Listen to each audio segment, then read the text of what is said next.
Hello everyone, it is springtime, and traditionally here at Georgetown, springtime is the time that we think about public profession of faith.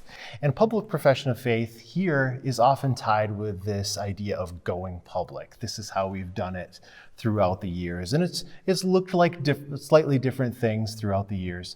And that's no different this year. It's going to be a modified opportunity this year, but we want to invite you to make public profession of faith. And Pastor Mark and I have been talking and thinking a little bit about what is public profession of faith? Why might I be interested in this? What's in this? So how about that? What is public profession of faith?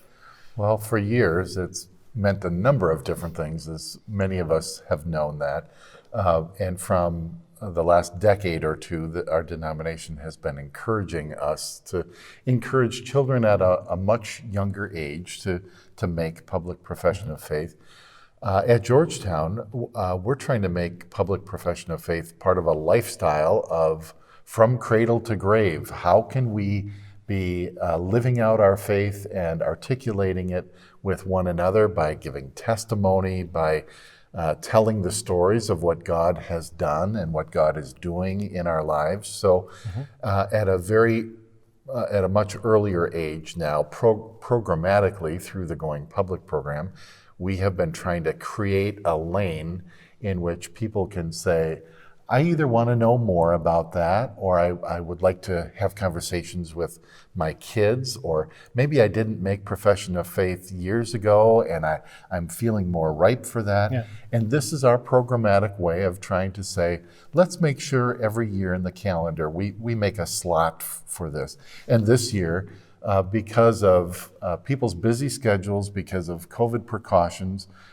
we've designed an independent study where a student, whoever that, no matter what age that is, the student can find a mentor or a faith friend, as we've called it before, and work together through a Bible study, work together through a study guide that Eric has created, and work toward making a faith expression.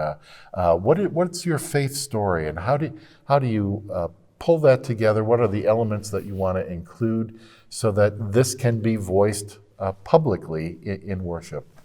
Yeah, you hit on the two major anchors that we think about, and that is the faith friend, the mentor, and the faith expression. So tell me, why might partnering with a faith friend be a neat opportunity?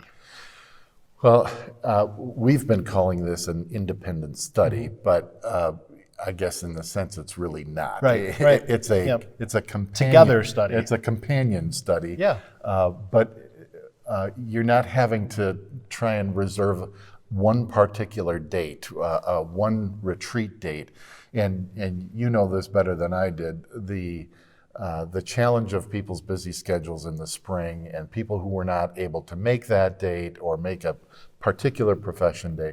This method that we're trying to use gets two people together to talk about their faith. Yes. And someone in a mentoring role is able to share some of their faith story. And we're hoping to draw up not just a parent, not just an older brother or an uncle and aunt or a grandparent, but perhaps there are people in the congregation who will say, if someone is looking for a faith friend or a mentor, I'd be willing to do that. And what that's going to involve is sitting down a couple of times and go through the questions that we ask at Profession of Faith.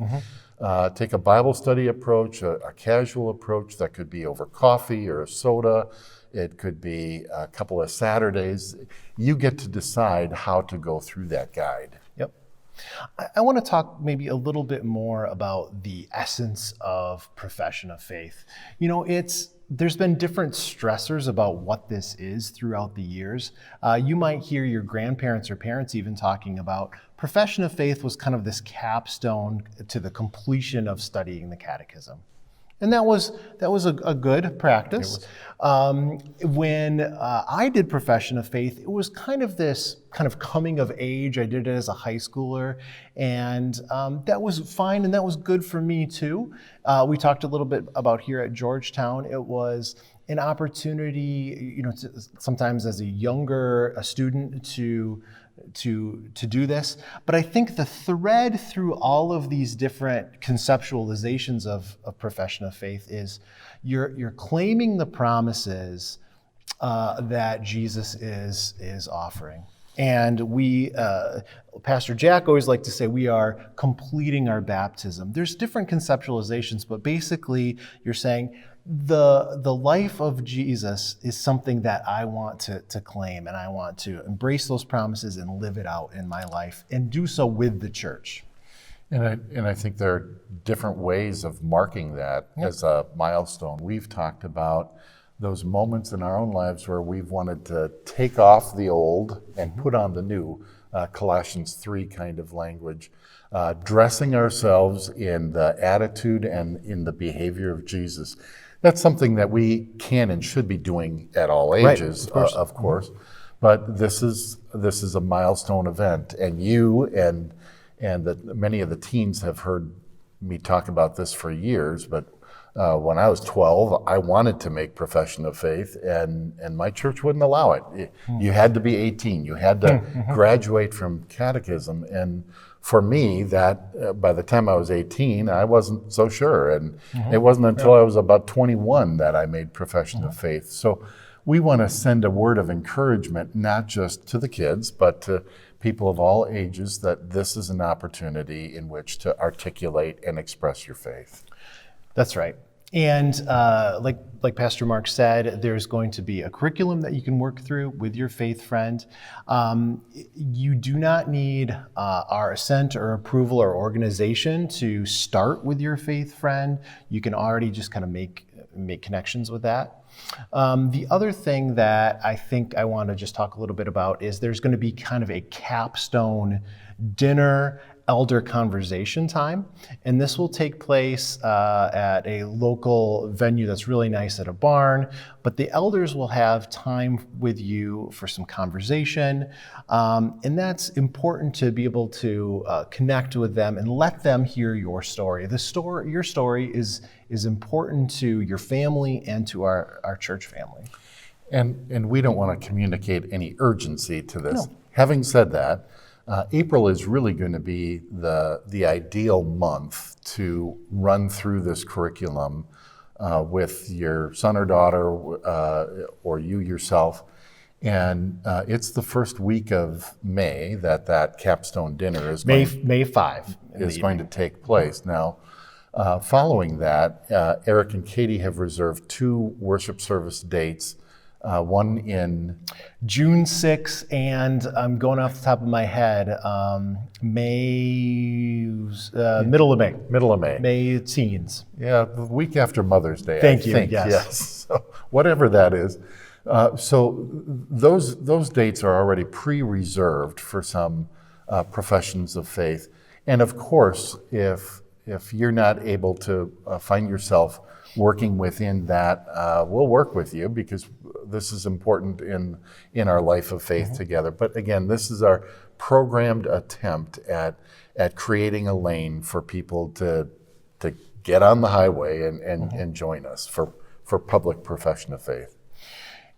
Pastor Mark has kind of shared some imagination with me about how this might go, and I think it's really exciting just to be able to put people together to have these authentic, real conversations about faith, with all the joys, with all the confusion, with all the wondering, that's all in there, but you are able to share stories with each other.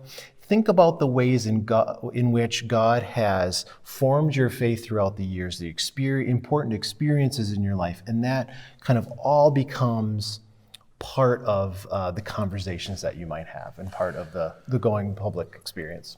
Well, and if you're familiar with the Passover story and the Torah, one of the things that is paramount in that celebration is when your children ask you, why is this meaningful to you? That's not to put parents in a state of awkward concern and anxiety. It's an opportunity in which to say, to relive and rehash and to re-speak, re-engage the ways that God's been faithful in your own story. And so I think it's fitting to try and create occasions to say, so why is a relationship with God meaningful for you? What are some of the big events in your life? Why is it meaningful for you to do this Christian practice? And when other people, especially if you're mentoring them, are able to hear that's faith in action. That's handing down faith in a meaningful way. So our faith is not.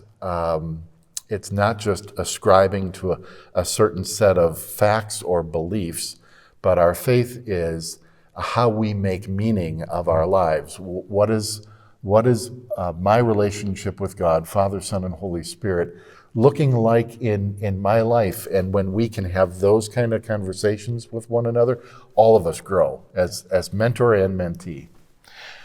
I think it's a really exciting opportunity.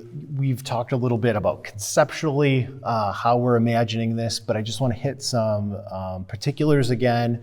Anytime between now and April 17, let me know you're interested, request the course material, and I'll communicate that to you and help you work through that. Let me know what you're thinking on a faith friend, and I'll make notes of that. Anytime between when you get the booklet and our capstone dinner on May 5, meet at the times that make sense and in a format that makes sense for you and your faith friend and work through the material. May 5 will be our capstone dinner with the elders, opportunity for food and conversation, and then 2 different dates, opportunities a little bit later this spring for you in worship to make public profession of faith. And that's kind of an overview of the program. What else did I miss? Did we do okay? I think you covered it all, and we want to say we are trying to infuse a culture at Georgetown where we openly share our faith and our faith story, the good chapters, the hard chapters, the growth times.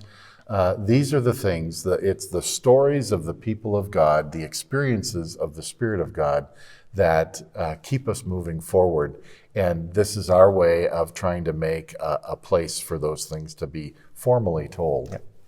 So with that, one final encouragement. If you're thinking about profession of faith, explore it, talk about it, and we're eager to receive your sharing and your story with the congregation. Thank you. Grace, peace to you.